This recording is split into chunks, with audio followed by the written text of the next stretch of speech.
Hello, and thank you for tuning in today.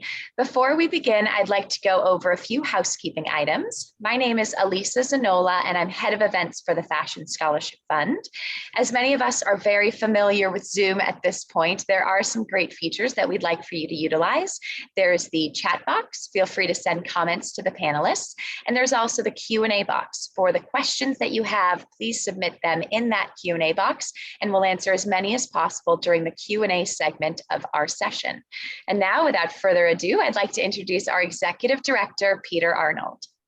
Thanks, Lisa, and welcome everyone to the fourth of our master classes of this Summer Scholar Series. Today's is themed Hello Fashion, a lesson on styling and the stylist-designer relationship with celebrity stylist Kate Young and designer Victor Glemaud. Welcome to you too, Kate and Victor. So happy that you're here with us. And Victor, we fashioned this as a bit of a conversation, and I know what great conversationalists you two are. So I'm going to turn this over to you to start. Thank you, Peter. Thanks for joining us, everyone. Kate, hi. Hi. I'm thrilled to be speaking with you today in front of the new and upcoming generation of fashion talent. An audience that I'm confident has admired your work and career, something that I've been privileged to witness personally and professionally throughout all of these years of knowing one another. So let's go back to the beginning, if you will, not the very beginning, but the beginning. For the FSF audience, we've had different levels of what we call meandering journeys, your journey in your career, my journey in your career. Let's take it back to yours. So I studied English and art history in college because I came from sort of a family of professors, and I didn't even realize studying fashion was an option. And it's something I would have pursued had I realized, but you know, it is what it is. I wrote the fashion column in my college newspaper, and then I got internships right out of college in fashion, and then became an assistant at Vogue. And I was Anna's assistant for a year, and then I worked in the market department, which is the department in fashion that calls in clothes for all the editors. And then I became a stylist assistant. And then I became a sittings editor and helped start Teen Vogue. And I did kind of all the pictures in Vogue that weren't the fashion stories. So if there was a story about jumping rope, I shot the model jumping rope. If there was a story about a cool architect, I did her portrait. And after that, I went freelance and started doing ID and Interview magazine and continuing to do Vogue. And then at a certain point, celebrity just became more important to me than editorial. It seemed more exciting. It seemed easier to me. I was better at it. And, you know, I still do a little bit of editorial. I still do advertising shoots and some consulting, but I mostly do celebrity styling now. Victor, what about you? What's your background? You know, for me, I have always been obsessed with clothes, which I still am. But I grew up in New York, and I wanted to leave New York, and I knew I could go to fashion school in New York. So I actually went to cooking school for like a year in Providence, which I despised. I didn't learn how to drive. I still don't know how to drive. And I quickly realized that the culinary arts were not sort of my passion. So I transferred, came back to New York, started going to FIT, and while I was studying at FIT, I met this designer called Patrick Robinson, and I started interning for him. And then I became his design assistant, and I worked for him while I was still finishing up FIT. And when I finished FIT and he sort of like transitioned his business, I got this interesting sort of opportunity to try PR, I guess. And it was at this agency that I had no idea what it meant, and it was called KCD, and it is called KCD, and I worked there for 5.5 years, and that's actually how we met, Kate and I call it sort of like my finishing school. Like I got to know people like Kate and Peter just through the global exposure of what the industry how the industry was at the time. But I really wanted to design clothes again, and I took all of the learnings and the network and the context that I had, and I transitioned that into my own brand, which has been challenging at times, but where we are today, I really love what it represents and what I'm doing and how it looks. And it's been a very, very, very long and different, not a traditional path for a fashion designer, but I wouldn't change anything. Amazing. As a designer, I think it's important to talk about the relationship between a stylist and a designer and the role that they both play within each other's work. Let's unpack that. There are a lot of aspiring designers on this webinar and stylists as well. How do we explain that relationship? I mean, you and I talked about this. This is not a question about us because our relationship precedes me being a stylist and you being a designer. And I think our friendship is different than the way I interact with a designer client. Oscar. Yeah, so there are a couple ways that I work with designers. The one way that's really sort of traditional is by working on shows with designers or working on ad campaigns. And the thing about that work that I think the way to understand that work, the way I approach it, is actually very similar to celebrity styling, where I kind of try and get to the root of what the designer is trying to communicate. And figure out what that is and help them to present exactly that. It's the same thing I'm doing with a celebrity. Like, how do you want to appear? What is it that you aspire to show? Because I think as a designer, so much of your work is like production and what the merchants want and what sold last season and what is coming or what isn't coming, or the item that was made by some artisan and it took 1,000 hours and it came and it's hideous, but you still want to show it because you're so grateful to them for doing the work. And my job as a stylist is to kind of come in and be like, okay, you made all this stuff. Let me make it look like the original idea that you've forgotten because that was 3 months ago. And I'll be the bad guy and say, you can't show that crazy feather dress. And, like my job is to sort of hone that. Yes. But then, I work with designers a lot in doing sort of custom or customized dresses or looks for celebrities. And with that, I'm a little bit different. I know a lot of stylists like to do like complete custom and co-design dresses. And I don't think I'm a great designer. I think I'm a much better stylist. I'm someone who's really good at reading something or taking an inspiration and working through that. And I really like collaboration because of that. I like to look at someone's show and say, like, I like this embroidery. I like this shape. I like this color, and let's make a gown of it. Or, what are you into? I know how to make a gown that a woman wants to wear, but I want your sort of stamp on it.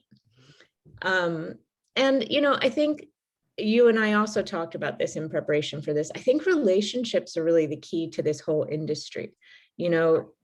It's important to me. It's why I live in New York. I like to go have a drink with designers. I like to go to their showrooms and see them and hear their inspiration. I like to just be around them so I know what's going on, so that there's not that remove, like I'm a shopper in a department store who never meets the person who's making stuff. You and George work together on your lookbooks. What's your relationship?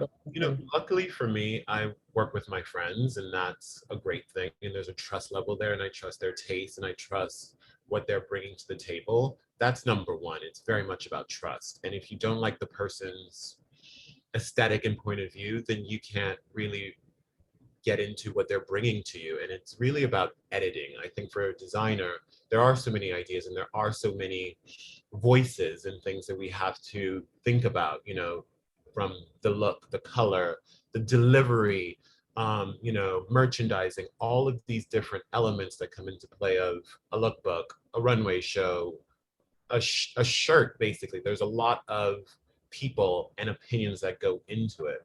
And you have to have this trust of this person is coming in from the outside into our organization and imparting some value, some wisdom in terms of what's going on out there, what they've seen other places, what clothes look like in other places.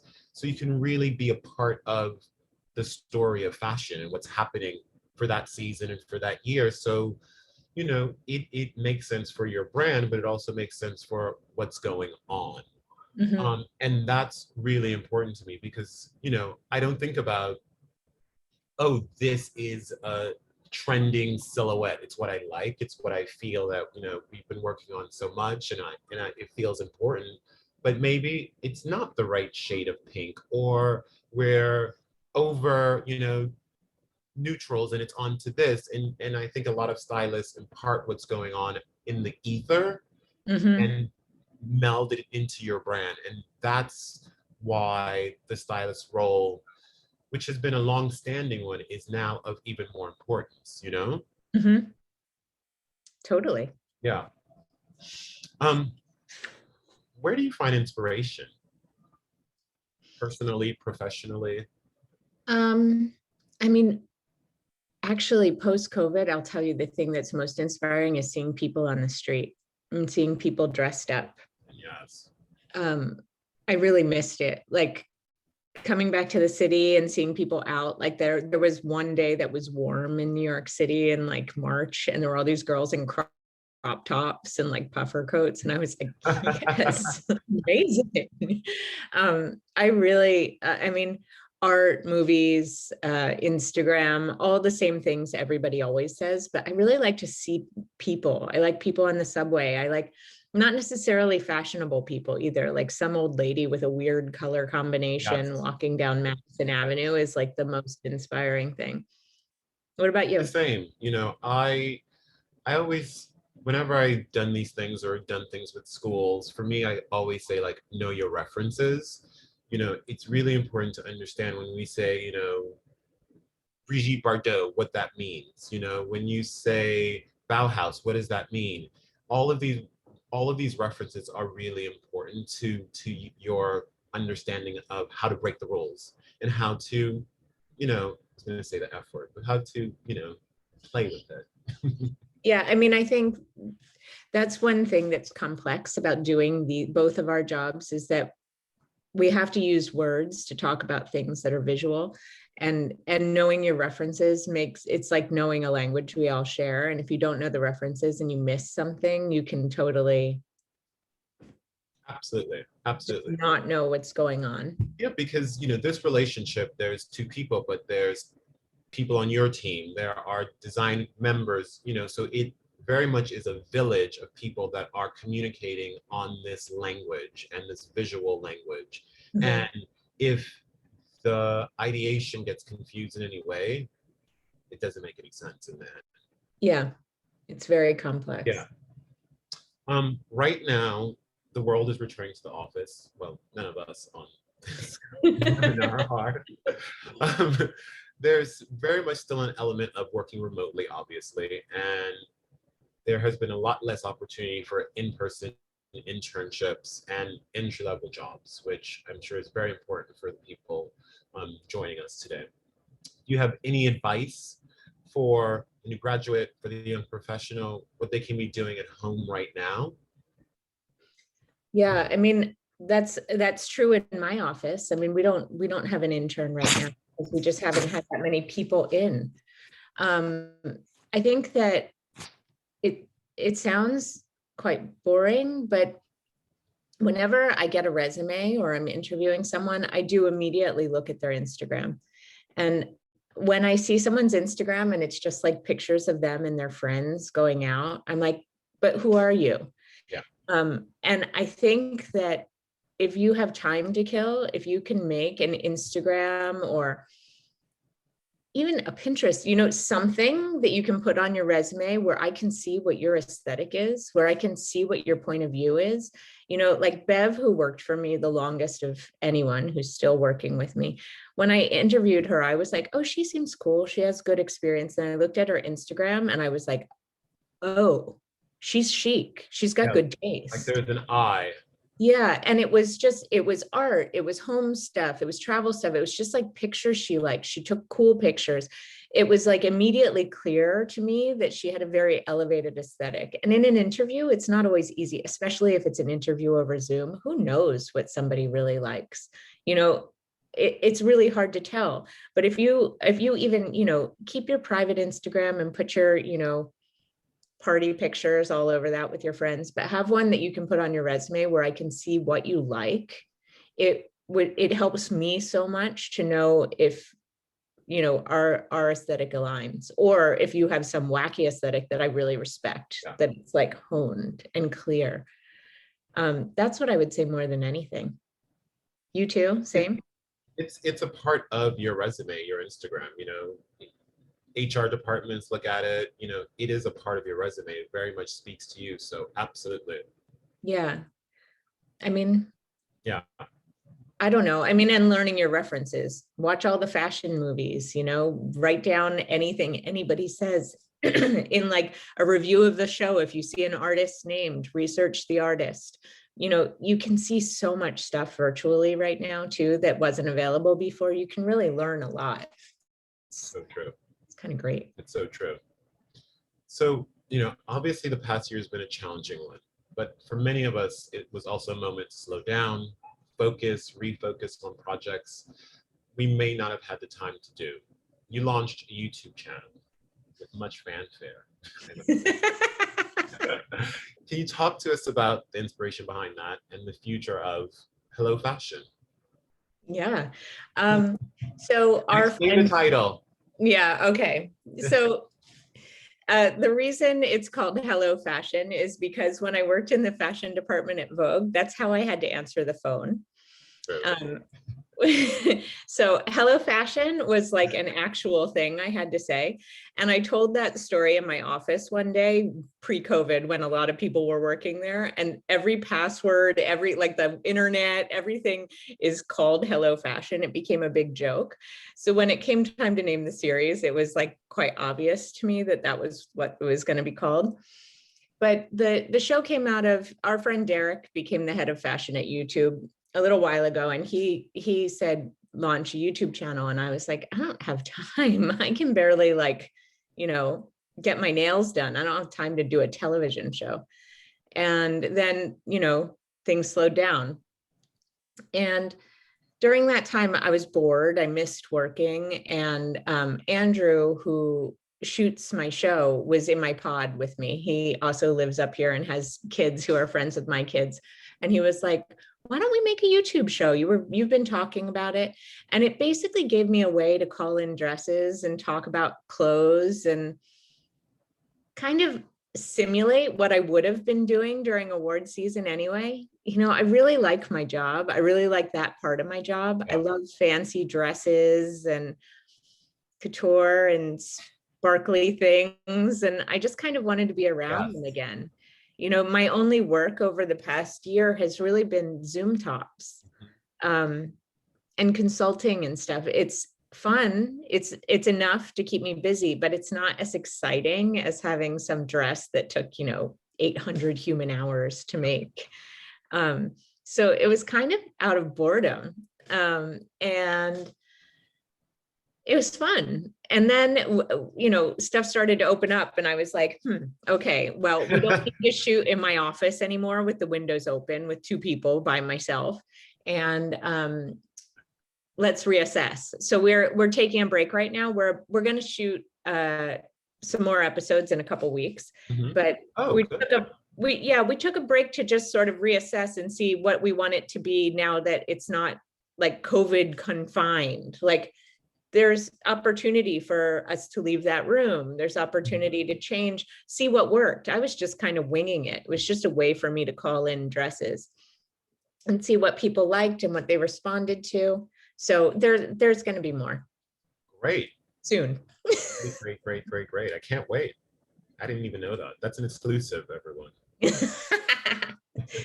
But also, I mean, I should also say that the reason I launched that, like the whole reason behind the channel is that I feel that especially in quarantine, so much of us get our fashion content from our phones. So you're looking at these tiny little pictures that are like 2x2 pictures. And in a picture like that, a Zara dress doesn't look any different from a Dior dress.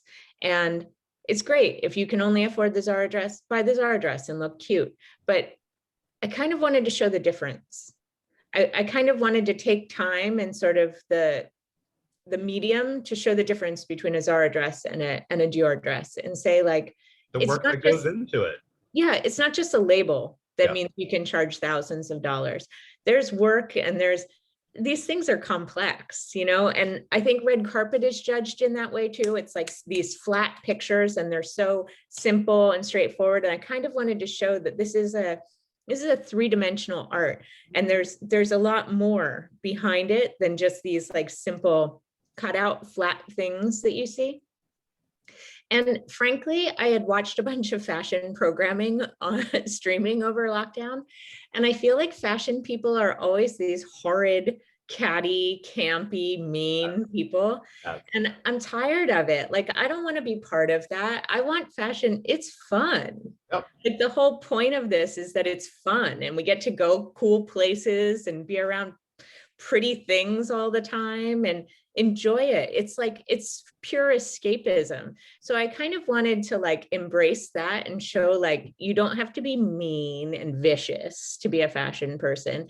And, you know, all this content where they make a whole collection out of paper bags in 2 hours, like that's not how a Chanel collection is made, you know. Or any other real collection. No, but fashion has been distilled to this sort of thing that feels so trashy and throwaway, and it was bumming me out. Yeah. I kind of wanted to elevate the conversation and be like, you can be nice and you can have a big vocabulary and you can spend a lot of time working on a dress and really care about it. And it doesn't mean that you're like a horrid witch villain. That's that. There's my pitch. Fantastic. That's great. So I think we're running out of time actually, and we're going to do some rapid fire questions. But before we leave, is there any advice that you want to impart on everyone here today with us? I like your advice better than mine, but we talked about this yesterday, but my main advice is always to mind your manners. You know, be nice, be polite, write thank you notes, be on time. I think it goes unsaid, work hard, know what you want to be, all of that. But if you're polite and you're on time and you thank people, people really remember it and they appreciate it. Yes, that's for any industry. And my advice is fashion is a marathon, it's not a sprint. Like, it is a journey, it takes time, and you want to be here for the long haul. So get ready for the grind. And it's also fun. Yeah. It's a good time. Yeah, most of the time. All right, rapid fire. Am I doing those? Okay, Oh, here no. we go. You ready? Wait, I have them printed out. You ready? Guys, I'm happy to jump in and do them and require both of you to answer the rapid fire. Oh, sure. Great. When we do that. Rapid fire question number one. Number one style icon. Tina Chow. George Cortina. So sexy. What item in your closet are you wearing the most right now? Charvet slippers.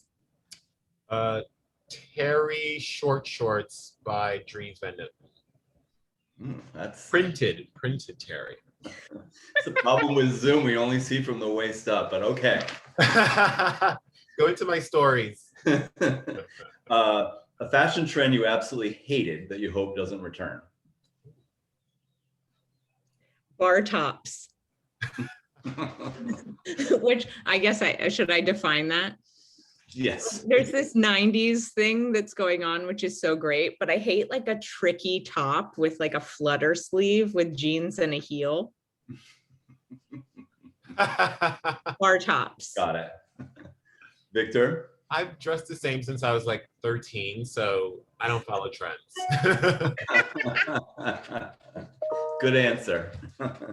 The most timeless staple everyone should have in their closet. Good Me. underwear, except Victor. I don't wear any, so no. Remember the audience. Levi's, I said Levi's. 501s. Okay. Classic. Building a closet on a budget, where would you shop? Oh, I like this one. Salvation Army. The Army Navy store. Great classics. Got it. Is there one celebrity you would be or were starstruck by? Olivia Newton-John. Norma, Actually met her at a funeral and was like, for many reasons, you were overcome. Norma Kamali, to me, she's a celebrity, and I was in awe. Nice. Worst wardrobe malfunction you or a client has ever faced? Kate? Victor was there at the launch of Teen Vogue in Milan years ago. I wore this Tom Ford Gucci outfit. I thought I was so fabulous. It was a mini skirt made of black feathers, and the feathers all fell off as the night went on until I was just wearing like a top.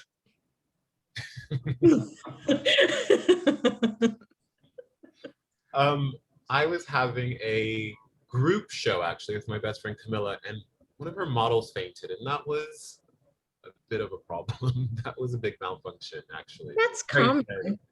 Unfortunately, it's very common.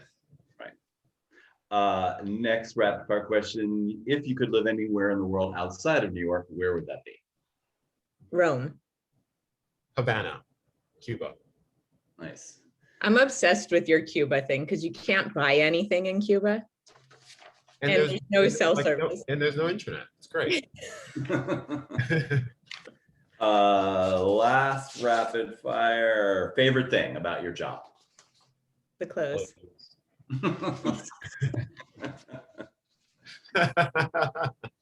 Perfect. We do have a lot of questions that have come in, so I'm going to parse through them. And here's a quick rapid fire from Isabel. Your thoughts on that Cruella moth dress? What's the Cruella moth? I haven't seen Cruella yet. Oh, okay. All right. It's the movie, Victor. With Emma? I haven't But seen I read an interview with the costume designer, and her references are major. It's all like Body Map and like early McQueen and stuff. So I bet it's amazing. Who did the costumes? Trish? I can't remember. Okay. I hear she's very good. Question from Eleanor to both of you. What was the toughest part of your job when you were just getting started? Is it from Eleanor Turner? Yes, Eleanor Turner. Hi, Eleanor Turner. But she draws better than us.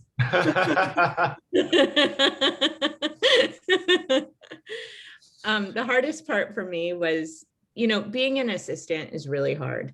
You work long hours, you don't make much money, and everybody around you seems to be leading these like completely fabulous lives. And like, it just seems like it's never going to change. It just seems like, when am I going to cross into that fabulous life? And I'm not exactly sure when it did. It did. Like, my life is, if I were 20, I would perceive my life as fabulous now, I think.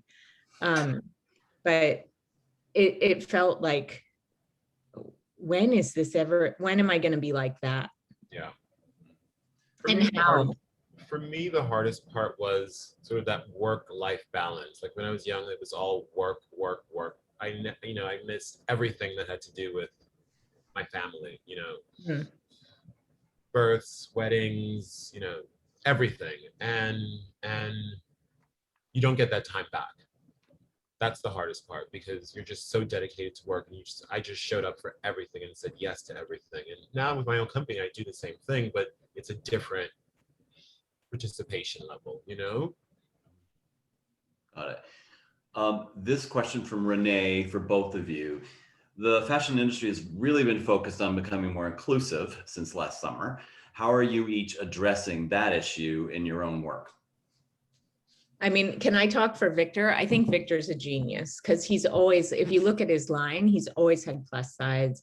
It's always been inclusive. If you look at who his inspirations are, they're bigger women, they're women from all walks of life. Like, it's always been there, which I think is genius because now everybody's trying to do that. They're trying to learn that. And that's what Victor's always done. I also think you're so smart because you have no zippers in your clothes and everybody's worn sweatpants for a year now and wants to look chic again, but maybe isn't able to zip up their clothes anymore. No hardware. Buy a Victor dress. I think, Renee, it has to be authentic. You can't read about this and try to take other people's messaging. It just needs to be who you are. We've always had the same friends. My friends know my family know my friends. It's all one and the same. And I think if it is your authentic self, it will feel authentic to whomever you're presenting it to. Great. This can be for both of you. I want to ask whether a portfolio is a requirement for a styling intern. And maybe Victor too, I'm sure you have lots of intern applicants. Is a portfolio required, and what do you like to see in a portfolio is probably good too. I don't require a portfolio. What I tend to ask people is like, what are their favorite designers? What are their favorite, what are the most inspiring things they've seen recently? What Instagram accounts do they really love? I look at their Instagram, I kind of want to get a sense of their aesthetic, but I don't need to see, honestly, if you had asked to see my styling portfolio in the beginning, fashion is so collaborative that one of the hardest parts about starting out is that you do work and it doesn't represent you. You're learning to collaborate with people and the pictures come back and they're horrible and you hate them. And you realize oh, I need to be bossier with hair and makeup, or that model wasn't worth it. This was a big waste of my time. So your work when you're just starting out I found it just frustrating because it wasn't what I wanted to project, but I was learning how to be a collaborator. I agree. I think, there's certain skill sets that we need. I think for a designer, you need to be able to do CAD, you need to, line draw and different things. But to me, your portfolio is what you've done and what you've learned at school. And if you're able to produce and you can communicate and you can, be organized and be punctual and deliver and be committed to the project, that's what we're looking for, And be nice. Yeah. Good vibes. Not be tired and grumpy. You laugh. I don't tolerate that. Right? No, I don't tolerate that. Come on. This is good for both of you, I think. How do you suggest a new and relatively unknown designer reaches out to stylists and starts that relationship? I don't think you should do that by a DM. Got it. I think that's a mistake. I think for me, it makes a lot of sense. A lot of PR agencies will take on young designers sort of out of interest and out of belief in them. And if you can get a PR person who is interested in your work to sort of take you on spec or something and introduce you, that's a really good way to do it. I get emails all the time from publicists saying, I'm thinking of taking on this brand, or I met with this person. What do you think of it? And that is a really good way. DM, I mean, because Selena's fans are so aggressive, I don't read my DMs. I read them from people I follow, but if I read them, I'd be committing suicide 3 times a week. I think there's a different way to reach out to people. I think, as Kate mentioned before, a handwritten note, sending something, anyone can access. We know where your office is. We know, it's not so difficult. Yeah. And I think there's different ways to introduce people to what you do that don't necessarily know you, That's true. Do you remember when Rodarte first started, they made those boxes? Yes, I remember. I think you showed me that actually. Yeah, like they made these boxes that came with like little dresses and sketches and like bits of their inspiration, and they sent them to people kind of blind. Like they just sent them to the people they admired. Mhm. And I'm always surprised more people don't do something like that. Like not a lookbook, just like something that shows who you are, that's interesting, that sort of no strings attached. I'm not showing up in your face insisting to meet with you, but I'm showing you who I am Yes. in a really tactile way. And obviously it worked for them. You remember. Yeah. Yeah. This is kind of a rapid fire from Ashi. Which city is better to study fashion in, New York or Paris? Anywhere in the world.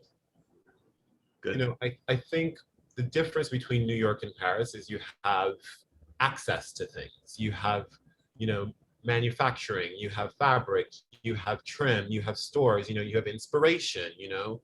I think that's the difference, but it's really about what you are bringing to the table. You know, I just did a course, a knitwear course. I critiqued a course for FIT for the knitwear semester this year, and I am in awe of what the students were able to create remotely. Their entire year was remote, and they still managed to execute and create garments, create the content, videos, you know, imagery, and tell a story through Zoom.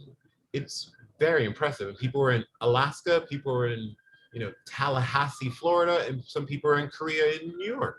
So I think it's about what you are bringing to the table and what your aesthetic is, and you can thrive in New York, or you can also wither away in New York or in Paris. You know, it's what you are bringing to it. That's a great answer, Victor. Thanks. Kate, this is from Jade. I love what you said about elevating the conversation and being nice. That was great to hear as a designer who emphasizes couture and historical techniques and has struggled to find a place. Do you find that YouTube is a good place for someone to start out to build an audience? I don't really know. It's like the Wild West. I don't understand YouTube. It's been a giant learning curve for me. What I do know is that like I do think it's the future. You know, it's how young people discover things.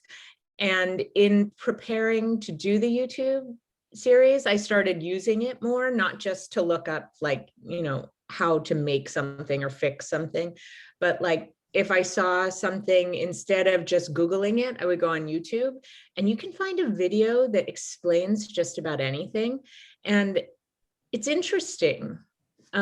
So I don't know if it's the place to develop your brand, but I think that it is a really valid resource for people who are looking to discover something about you. And you can say more about yourself in a video than you can in a photo. Nice. I think the place to develop your brand is with a customer and through an audience and people who are going to wear your clothes. You know, I think that's how you develop a brand. Fair enough. Victor, this is a specific question to you from Sophie. Do you or your team always have a large amount of fixed steps in the production of designs, or do you usually produce with flexible steps? Sophie, fashion is anything but flexible. It is quite fixed. We have a calendar that we have to adhere to, because if we miss that calendar, then we don't get our samples and we don't have a show and we can't sell anything.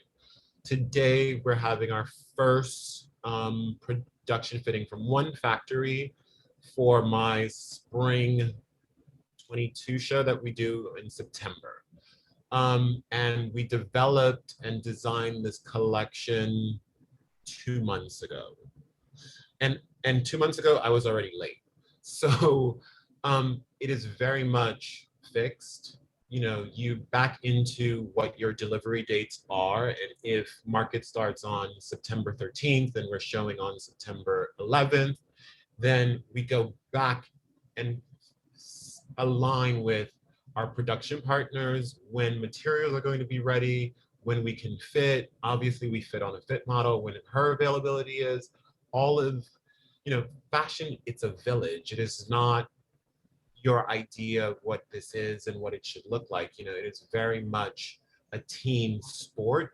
And with that, and with corralling, you know, all of these people globally, you know, we produce in Turkey and in China, and even locally, you still, I could walk to a factory, I still have to know that they're available to work on something, you know, down the street on 36th Street. So it takes time. And unfortunately, there's no flexibility in the calendar. I'm sorry to sort of break that bubble. Kate, in your context, is it as inflexible and that's how you work, or are you able to be a little less rigid in the process? No, I mean, it's the same for me. It's like premieres are on a certain date, events are on a certain date. So, you know, even today, like today, I'm remotely styling a music video, and like the Valentino UPS didn't get picked up, and they said, well, should we send it for tomorrow? And I was like, no, it's today. Like tomorrow's too late. You know, it is very rigid. But I have worked with designers. You know, Victor does knits, so he's not like sitting there knitting a little sweater the day before the show. If you made draped jersey dresses, you could make a draped jersey dress tonight and show it tomorrow. Yes. You know, what you do doesn't have, it's not fast. No. Not making that by yourself in your bedroom. Even if you are making, you know, whipping up a dress, you still have to have it with your merchandising team and your production team and your selling team. Make a pattern after you make it in your bedroom. You know, because you have to eventually sell it. So with all of those different steps that are sort of beyond the design portion of it, you have to plan for it. Got it. This question from Isabel to both of you. Was there a particular course or a fashion course in school that you wish you had taken, or you wish you had taken more seriously now that you're out in the real world working? I mean, I did English literature and art history, so any fashion course would have been useful. But I learned it all at Vogue. I just wrote down, I had a notebook with me at all time. I still have them. I had notebooks filled with things I had no idea what people were talking about. And I just learn it afterwards. I write down when I don't understand stuff. I call Victor all the time and go, what does this mean? You do that. You For know, me, it's going to sound like a surprise, but it's actually knitwear. I really wish I focused on my knitwear.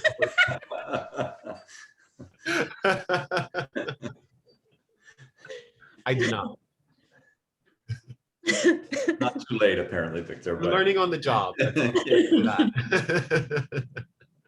I can't remember who asked this. I can't find it, but there was a question because you both talked about it. Victor, you said, and then I got an internship or a job with, or met Patrick Robinson, and Kate, I think you said, and then I started as Anna's assistant. Like, how did that happen? What did you do? I mean, was it truly just, you know, circumstance, or was there a strategy or a plan or that you guys used? For me, it was very much tenacity. I was like one of the checkout boys at Dean and DeLuca after school. And I checked out Patrick once and I was like, I read about this guy, he seems familiar. And I didn't say anything. And then I promised myself if I'd ever seen him again, I would tell him I'm going to school and he's an inspiration and blah, blah, blah. And I did. And he was like, and this was a very long time ago. And he was like, you know, it's great that you're going to fashion school, blah, blah, blah, blah, blah. Call me up and I'll offer you an internship. And I called his studio every Friday for like 6 months. He was traveling, he wasn't available, blah, blah, blah. Then finally get him on the phone. He's like, I don't remember meeting you, but I have a show coming up, work on the show. And if we all like you, then we can talk about an internship. And I remember like I walked the dog, I, you know, got everyone food, I picked up dry cleaning. And at the show, my job was to like lint brush the model's shoes. And it was like the best thing I'd ever done in my life. And I loved it. And that led to an internship, which led to me becoming his assistant. You know, so it's just me being sort of tenacious, and I still am. And I'm like a dog with a bone when it comes to something, even till today. And I think that's how we are here today. So that's how that happened for me. Nice. What about you, Kate? So my internship, I worked at a company called Lynn Frank's PR in London. And the way I got that was actually, I met Lynn Frank's assistant in the bathroom at a nightclub. I lived with somebody who was going to, God, where did they go? I lived with a fashion student in London, and I was wearing a crazy rubber outfit that was part of his final collection. And she was like, I love your outfit. What is it? And we started talking.